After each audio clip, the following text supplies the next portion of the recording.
Bom, inicialmente, eu acho que o mais importante é nós dentistas incluirmos a questão do ronco e apneia na anamnese do paciente. Normalmente nós vemos que os dentistas, durante a anamnese, nem sequer questionam a questão do ronco e da apneia. Então, muitas vezes nós podemos estar tratando um paciente no consultório e nem sabermos que ele sofre do ronco e apneia.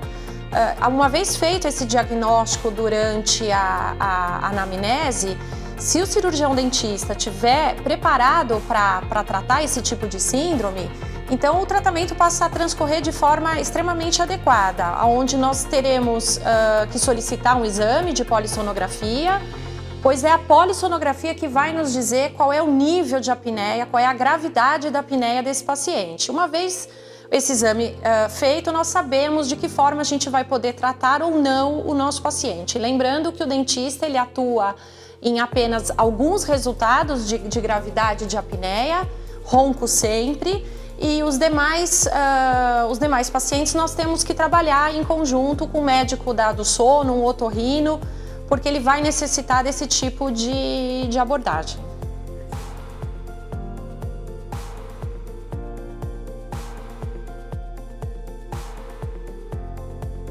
A odontologia hoje, com relação ao ronco e à apneia obstrutiva do sono, tem uma relação muito íntima, porque os próprios médicos que trabalham com esse tipo de síndrome, eles sabem que eles só podem atuar até um determinado aspecto e a partir daí eles precisam indicar esse paciente e pedir ajuda do cirurgião dentista, que é onde nós vamos fazer toda a parte de tratamento, confecção do aparelho e monitorar esse paciente durante o tratamento.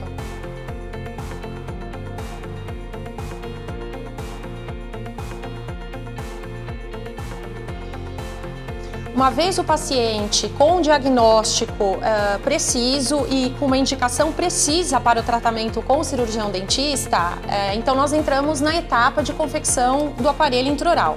O aparelho ele é um dispositivo, a confecção é extremamente fácil, extremamente simples. Nós dentistas, nós fazemos a moldagem do arco superior e do arco inferior e registramos o avanço mandibular que nós queremos para aquele paciente.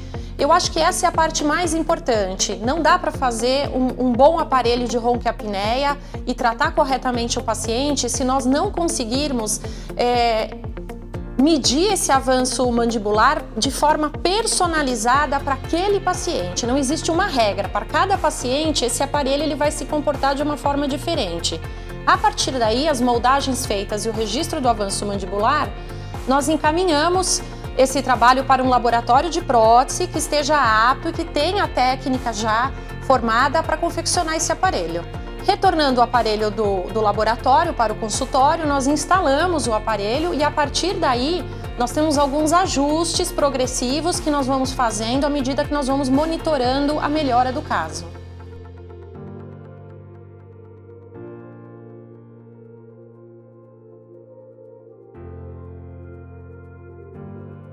Bom, como a síndrome da apneia obstrutiva do sono e o ronco é uma patologia, né, uma síndrome cada vez mais frequente na população, não só aqui no Brasil, mas no mundo, embora, como eu disse, nós temos poucos profissionais atuantes, vai chegar um momento onde vai ser praticamente inaceitável que um dentista não saiba diagnosticar, tratar ou pelo menos diagnosticar e encaminhar para um outro dentista, um colega que atue nessa área.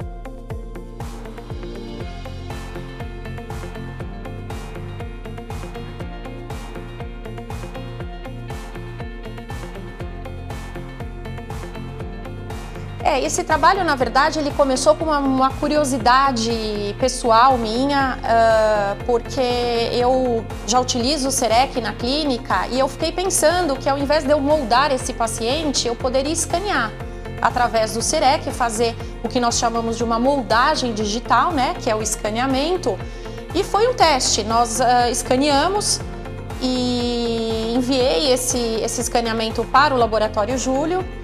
E o laboratório procedeu o que nós chamamos de prototipagem do modelo, ou seja, aquela cópia de escaneamento do arco, ela foi impressa numa impressora 3D. Nós obtivemos, então, o modelo superior e inferior do paciente através de uma impressão 3D e sobre esse modelo nós fizemos o aparelho de ronquiapneia. Foi um primeiro caso, deu super certo e aí nós estamos felizes com o resultado porque temos aí, vai ser bastante promissor daqui para frente utilizar a tecnologia digital para casos de ronquiapneia também.